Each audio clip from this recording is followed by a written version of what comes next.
growth, generally starting out at about a little bit less than 30 million tons a year.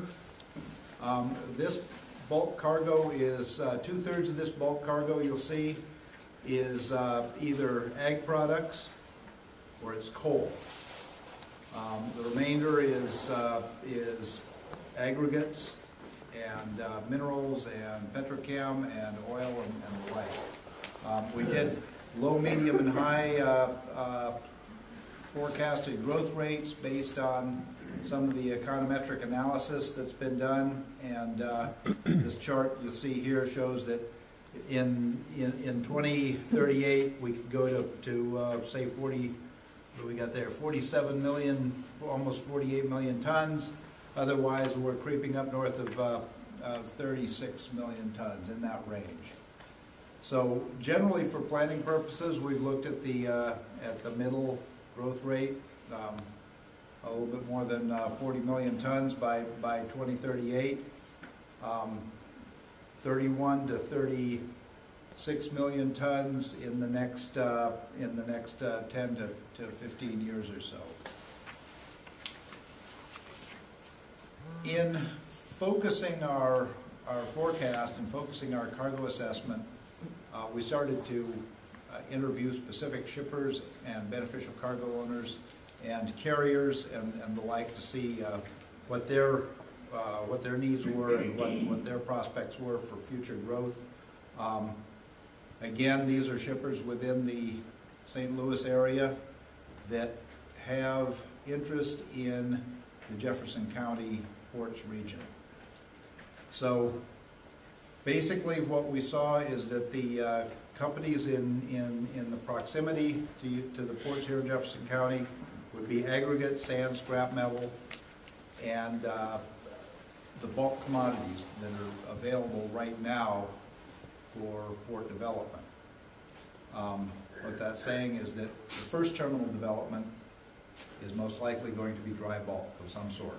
And in talking with the communities, we find the need is not simply for another dry bulk terminal, but also for it to be a public dry bulk terminal that is open to shippers from different areas, from different companies, so that there's no one entity that has a monopoly on it. That's the short term, and that's what we see right now. In the medium term, this is cargoes that are driven by a bit by future growth and more by long-term planning. That is, companies that would be saying, we have a 5 or 10 year growth plan. We're going to be looking now for a facility or something happening in 5 to 10 years that fits our growth plan. That's medium term. We know the need will come to pass. We can't identify exactly who it is, but we know it's in the medium term of forecast. Specifically, that is grain and coal. The two-thirds of our bulk commodities will continue to be the same bulk carriers that either want to relocate out of the congested St. Louis area or growing their cargo. Some of the facilities will be reaching the end of their service life, and so we see that as a very good potential market. One of the things that you have here that's important is you have good rail connectivity. There are 2 of the Class 1 railroads that come together in Jefferson County here, and you have room for expansion, which is always important. Going ahead then to the long term, we're looking at shippers that out there in the future, what's going to be needed? Well, liquid bulk and potentially general cargo, unitized cargo, that's container on barge, or manufactured goods that want to come and go in unitized form, whether it's containers or some other units that would want to use the river because land transportation is getting expensive going into the future. These facilities will be dedicated to that type of use, so that now you're going away from being a general facility to a more specific type of cargo handling facility. For the those two future phases, that's the midterm and the long term, what we see is that any part of that could be accelerated and developed in an earlier phase. So you're not locked in by a conceptual time frame. But this is the way we see it coming together, the way we see the puzzle coming together as you spread the time out over the 30-year planning horizon. At the same time, and under the same analysis, we looked at what are we going to see in the uplands that's either being supported by the port facilities, or it's simply also an outgrowth of development in the area. And certainly warehousing and distribution has been a strong growth industry. It will continue to be a strong growth industry as land cargo starts to pick up.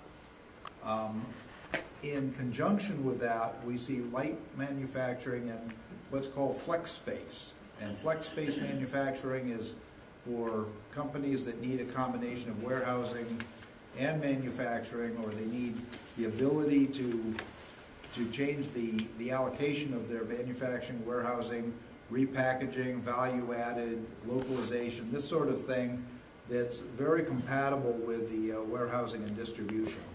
And the highest property rents right now in the St. Louis area are for this kind of flex space, and so we see very good prospects in Jefferson County for that as well.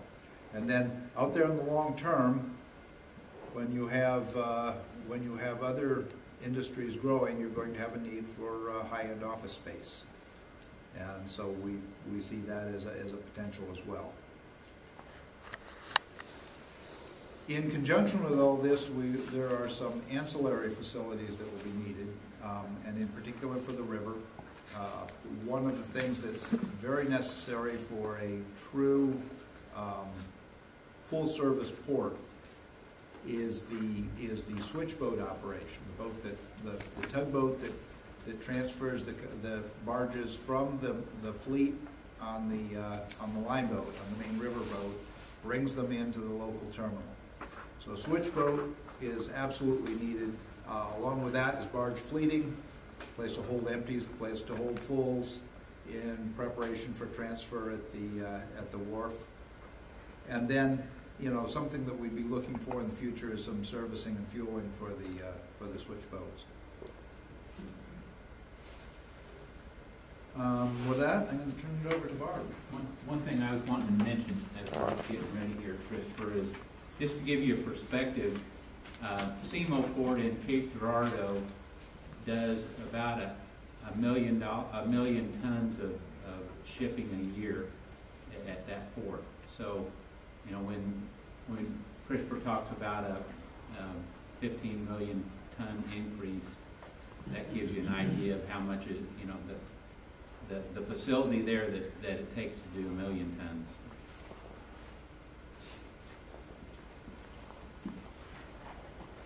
So